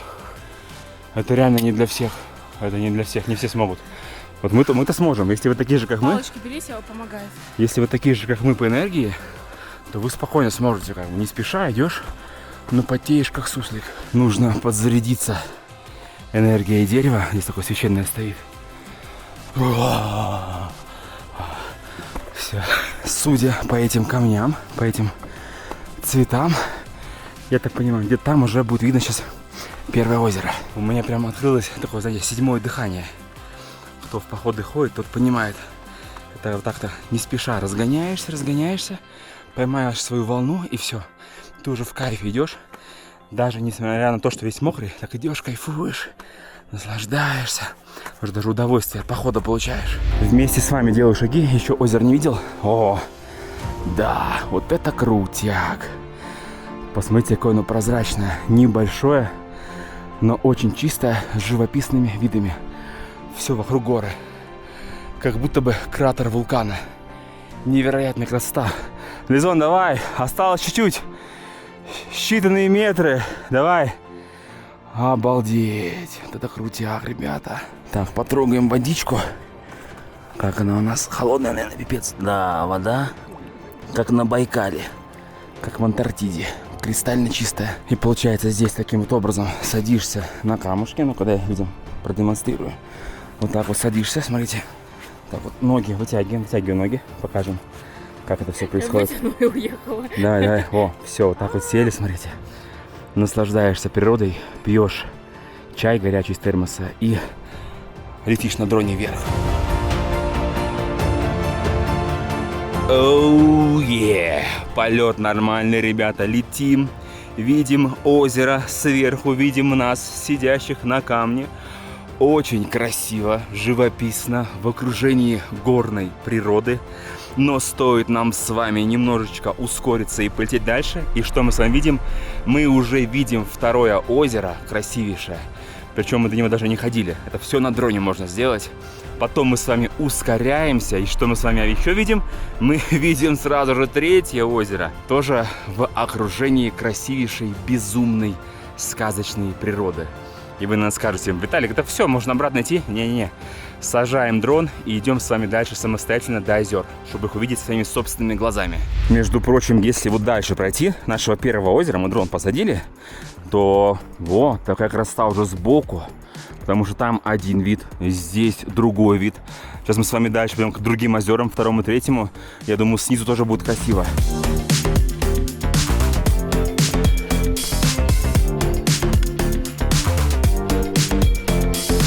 Долина, чудная долина. Долина там цветов каких-то. Ну реально, долина красивая. Такие камни, все покрыты мхом. И зеленая долина. Потрясающе красиво. Это мы еще идем до второго озера. И вот такие виды на ущелье, снег. В общем, все маршруты, их очень много, вы все эти выпуски в этом видели. Они, каждый маршрут красив по-своему и сложен по-своему. Между прочим, я считаю, что это очень полезный выпуск, особенно для тех, кто не знает, что такое Домбай. Все в одном выпуске вы посмотрели и можете тупо повторить все точь-в-точь. И это будут полноценные 4 активных дня, и вы посмотрите самые основные места в Домбае. Я считаю, что мы заслужили палец вверх. Ребята, комментарий ваш под выпуском. Ставьте нам лайк и защитникам перевалов Кавказа. Вот, как видите, у второго озера на спуске есть такие вот места, где можно посидеть. Даже скамеечки сделаны вот здесь, вот здесь. Так что имейте в виду, можно с собой еду взять и здесь поесть. Второе озеро-то помасштабнее будет. Сверху оно казалось маленьким, когда я сейчас на дроне летал. А здесь вблизи оно гораздо больше, чем первое. Смотрите, какое длинное. Вообще шикарно. И купаться можно тоже при желании. Хотя там официально на табличках написано, что купаться запрещено, но люди купаются. Не зря мы пошли ко второму озеру, ребята. Особенно сейчас с дрона вы наблюдаете эту картину. И видно не только второе озеро, но еще и видно третье озеро. А я отдыхаю вместе с вами под съемки с воздуха. И наслаждаюсь этой красотой. Но вам, конечно, отдыхается, наверное, там получше. Вы на диване, наверное, смотрите, кайфуете. Если на диване, ставь лайк.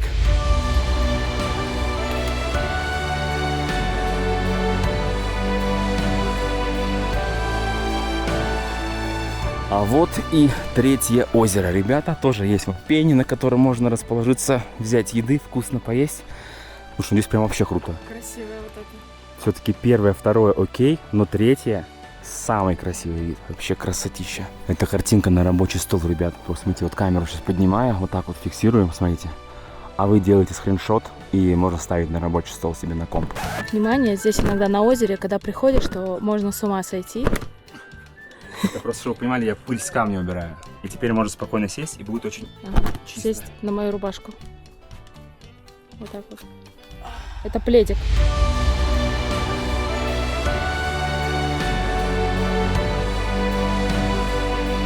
Как мы и думали, здесь самые красивые виды именно на третьем озере. Взлетаем на дроне, и мало того, что мы видим все это озеро во всей красе сверху, в окружении природы, от которой вы, наверное, уже такие: Виталий, хватит природы, давайте что-нибудь другое. Но подождите, выпуск уже почти заканчивается.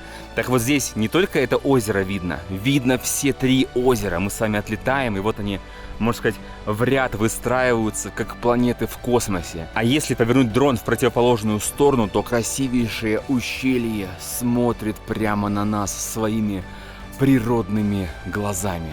А еще оно также смотрит на 3 озера. Оу, е. После полета на дроне залетает со свистом. Да. Голодный человек. Я сделал так же. Далее все шлифуем кальмарчиком засушенным. И вновь нас вручает термос с горячим чаем. На десерт у нас сегодня пикник и сникерс. Не хочется, конечно, уходить, но пора. Вот такая атмосфера вам на прощание. Ребятки все сидят, тут вот занимают места, устраивают пикники. А нам пора идти обратно. Надо сказать, народу предостаточно. Да. Не, ну все равно не слишком много, не все в горы ходят. Народу прям вот как надо. Ни много, ни мало.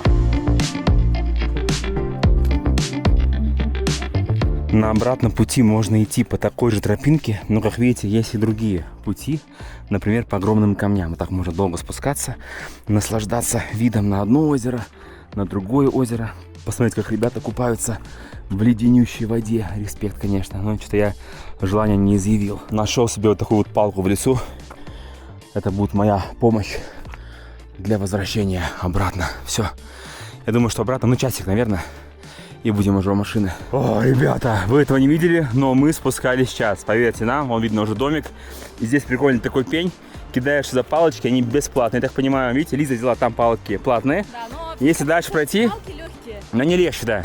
Это все-таки это бревна, ребята. Поэтому сами тут смотрите. Ну, скажу я вам, вверх даже было легче, мне кажется. Потому что постоянно вниз идешь, колени напрягаются. Но теперь я могу с гордостью сказать, все маршруты основные в Домбае мы сделали. Весь маршрут занял 5 часов, это вместе с отдыхом. Ну, как отдых, там по 10-5 минут там посидел, там дрон запустил, поел. Так что имейте в виду, ребяточки, вот такие вот они, домбайские приключения.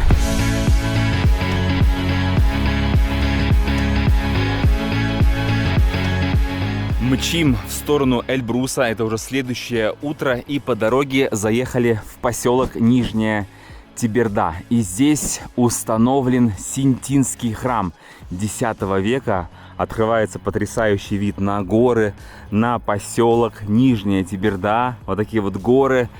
Я, ребят, думаю, что это вообще идеальный выпуск. Вы можете все повторить, прям даже не думая. Все повторяете и наслаждаетесь Домбаем. А мы с вами вынуждены попрощаться и увидеться уже В следующем выпуске в доме на колесах. Да-да-да, ребята, едем в доме на колесах и будем покорять Эльбрус. Лайкос, комментарий, подписочка на канал, на телегу. Всем пока-пока.